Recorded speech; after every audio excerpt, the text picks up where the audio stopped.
Hoje é 23 de março de 2018, um dia após o início do julgamento do habeas corpus, visando o ex-presidente Luiz Inácio Lula da Silva, um julgamento importantíssimo, não em razão de Lula em si, mas em função das consequências que hão de colocar nas costas do paciente e também nas costas do Poder Judiciário constitutivo do Supremo Tribunal Federal, a sorte ou o azar de centenas de processados criminalmente no Brasil que estão a depender por via indireta do resultado dessa decisão do plenário da Suprema Corte.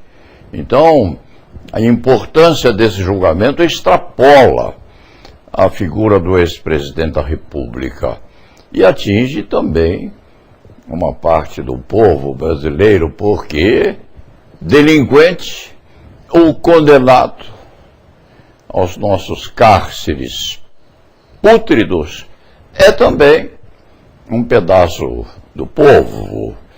O bandido, o ladrão, o assassino, o pluritraficante, o semi-imputável, a mulher grávida, o adolescente quase no limite da inimputabilidade em razão da idade, todos eles fazem parte do nosso povo, inclusive aquelas damas que constituem um pedaço da nação brasileira. Tudo é povo. Lá nos Estados Unidos da América do Norte aparece de vez em quando o povo contra fulano de tal.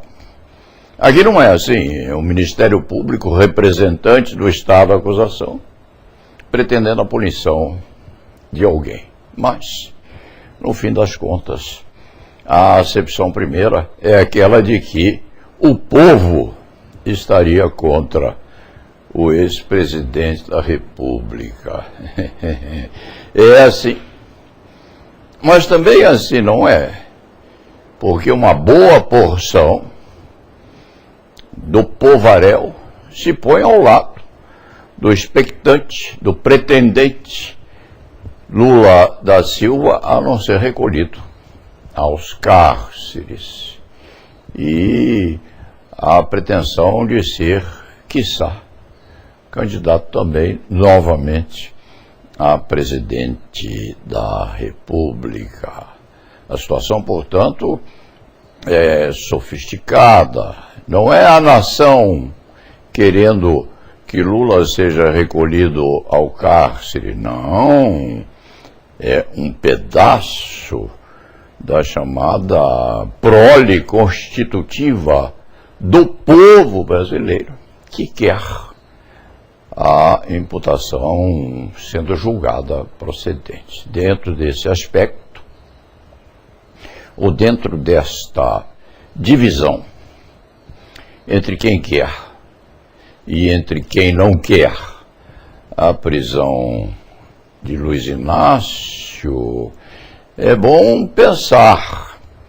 Afirma-se na internet e se recolhe em pedaços daquela tela mínima da mecanização, da eletronização da pretensão punitiva. Afirma-se que o Supremo Tribunal Federal está a sofrer pressões indizíveis para postergar o julgamento do presidente. Não é só isso, não. Porque a pressão no sentido de que ele seja condenado também é plurima, é prolixa, é potencialmente muito valente. Dá-se exemplo, por exemplo, de eminentes, dá-se exemplo, por exemplo, é redundância, mas dá-se exemplo de dois eminentíssimos comunicadores uma moça chamada Eliana Cantanhede, e o historiador também respeitado, chamado Vila, que compõem a Rede Globo de televisão. E o outro comunicador faz par ou faz parelha nos debates da potente TV Cultura. Os dois, o casal, investe contra Lula com uma fortaleza de perspectiva agressiva no sentido de exemplificação, no sentido de potencialização muito agressiva. Ambos querem sim que Lula seja condenado, representando, dizem, o povo. Não, representando uma parte do povo brasileiro, porque a outra se especializa também em suportar as pretensões do processado. Foi ontem, o julgamento primeiro. O Supremo decidiu postergar a conclusão do julgamento para a semana próxima.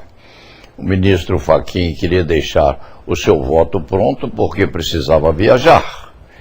Então houve aquela conturbação com o seccionamento, com ele deixando o restolho de seu voto, evidentemente, sobre o mérito e condenatório, com certeza.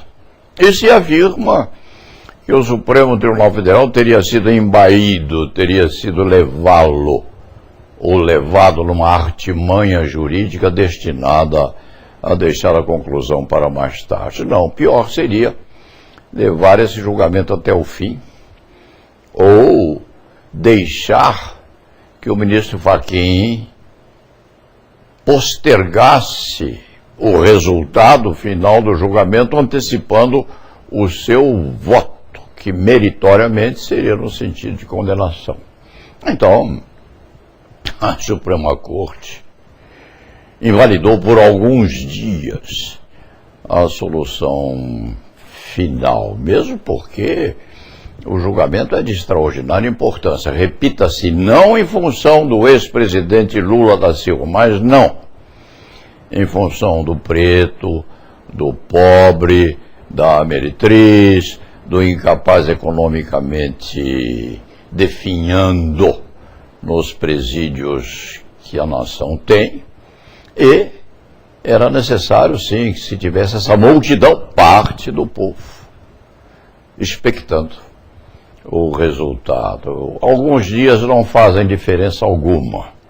O ministro Barroso se tranquiliza, o ministro Gilmar Mendes descansa, os outros ministros também se equilibram emocionalmente, porque é muito difícil manter a estabilidade emocional num conflito de culturas, num conflito de personalidade, e na necessidade de cada qual de manter, no mínimo, estabilidade em função da demonstração de cultura perlustrada pelo outro. Melhor sim que descansem, que partam para uma racionalização sobre as premissas e conclusões nesse entreato, e que voltem semana que vem, voltem daqui a alguns dias com os ânimos esfriados. Percebeu-se no meio, ou no entreato, ou no entremeio da disputa entre os magistrados supremamente integrantes da mais alta Corte de Justiça, percebeu-se que há uma justaposição, não, uma contraposição de vontades. Por exemplo, o ministro Barroso a certa altura, ou outro ministro, um deles, a memória do cronista não o ajuda nesse sentido, mas aqueles que assistem podem suprir esse esquecimento. Um dos ministros argumentou no sentido de que não se conhece no mundo inteiro uma nação que tenha um conjunto tão grande de impetrações de habeas corpus. Esse ministro Barroso, sim, quer cinturar essa perspectiva, livrando o Supremo Tribunal Federal da apreciação desse instrumento heróico protetor da liberdade dos cidadãos. A isso contrapôs o ministro Lewandowski, acentuando que na turma dele, no sentido bem lato, os habeas corpus são benfazejos, e mostrando que essa consequência de impetrações de habeas corpus é uma consequência, sim, da redemocratização do país. Então, bem-vindos sejam, na expressão mais lata, ou mais alargada da manifestação do ministro Lewandowski, bem-vindos sejam e bem-vistos sejam os habeas corpus que povoam as duas turmas do Supremo Tribunal Federal. Dentro desse contexto, o ministro Barroso quer reduzir as possibilidades de apreciação de pretensões à libertação do nosso povo, ou de parte do nosso povo.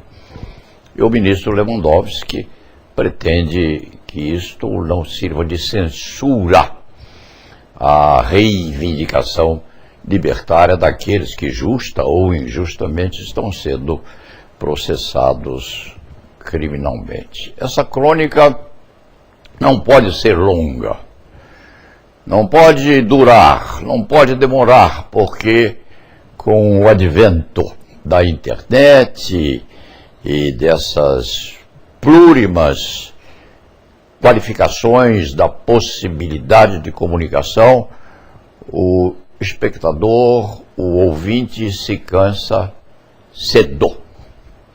Mesmo a disputa sobre liberdade é cansativa para aqueles que estão antevendo a vinda do sábado e do domingo e a possibilidade de um pouco de sossego. Mas é preciso louvar, sim, a posição libertária do ministro Lewandowski e dar graças aos céus e graças a Deus, se Deus existir, e deve existir até mesmo nas manifestações sucessivas de membros do Ministério Público que creem na divindade suprema, é preciso louvar a existência e a permanência do RIT, que vem lá de João Sem Terra: trazei-me o corpo deste homem livre de algemas, para que se possa apreciar o corpo e se possa apreciar o uso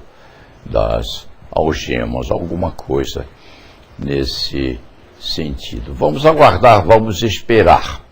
Abaixo ou ao lado, este site faz publicar um acórdão do ministro Lewandowski, já de setembro de 2017, concernente à amplitude ou à amplidão da possibilidade de concessão de habeas corpus, mesmo em hipóteses análogas àquela perlustrada no problema peculiar do ex-presidente da República. Aqui não se fale que o Supremo está sendo objeto de pressão do PT ou de potentados da cultura jurídica brasileira. Não, é muito pior, muito mais agressivo, muito mais prepotente e muito mais ideologicamente eficaz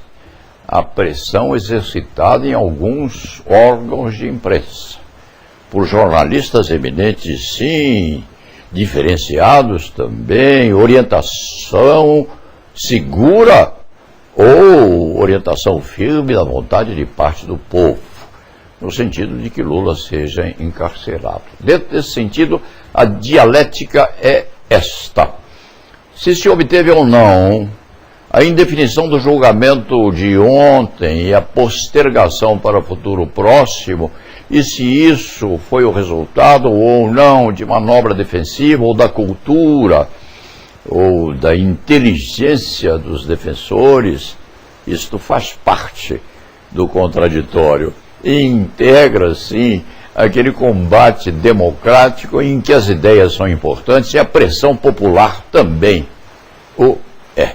Dentro desse contexto, nós temos um magote, dito uma parte do povo, pretendendo o encarceramento de Lula, e temos outra parte que não o quer. A conclusão ou a solução há de ser aquela que se diz ser a vontade do povo. Mas quem é povo? Até hoje não se definiu precisamente quem constitui parte do povo. O povo, no fim das contas, é uma ficção.